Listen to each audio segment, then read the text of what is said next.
What are international law challenges of digital sovereignty? Have you ever thought about how countries control their digital spaces?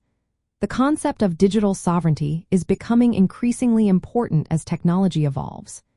It refers to a nation's ability to manage its digital environment, including data, infrastructure, and information flows. This idea stretches traditional notions of sovereignty into the digital world, where borders are not as clear. One major challenge arises from the clash between territorial sovereignty and the Internet's borderless nature. Countries want to control data and digital infrastructure within their territories. However, the Internet connects people and information across the globe, complicating how laws apply. Traditional international law is based on physical locations, making it hard to enforce in a digital realm that transcends borders. Another concern is the risk of Internet fragmentation, often called splinternet.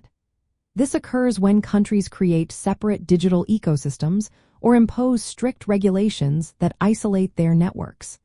Such actions can undermine the idea of a free and open Internet, raising worries about access to information and digital rights. When states assert their digital sovereignty, political and ethical issues come into play. Some governments use this concept to justify censorship and surveillance, which can conflict with international human rights standards.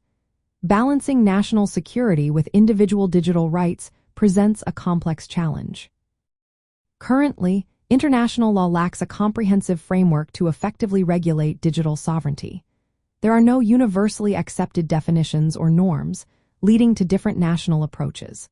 For instance, China's Great Firewall and the data protection laws in the European Union illustrate this divergence.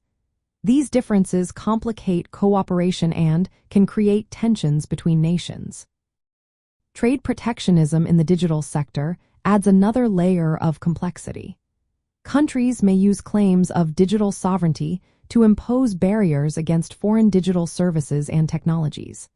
This can impact global digital trade and economic relationships, raising questions about how international trade law interacts with digital sovereignty. Practical solutions requiring international collaboration to develop legal frameworks that respect state sovereignty while maintaining the Internet's global nature and protecting digital rights. The European Union's General Data Protection Regulation is an example of an attempt to regulate data use while enabling cross-border digital commerce. The challenges of digital sovereignty in international law stem from the difficulty of applying traditional sovereignty concepts to a borderless digital domain. Ethical tensions between state control and individual rights, the risk of Internet fragmentation, and the relationship between digital sovereignty and global trade all play a role. Addressing these challenges calls for thoughtful legal and political approaches that align state interests with the principles of a secure and rights respecting digital environment.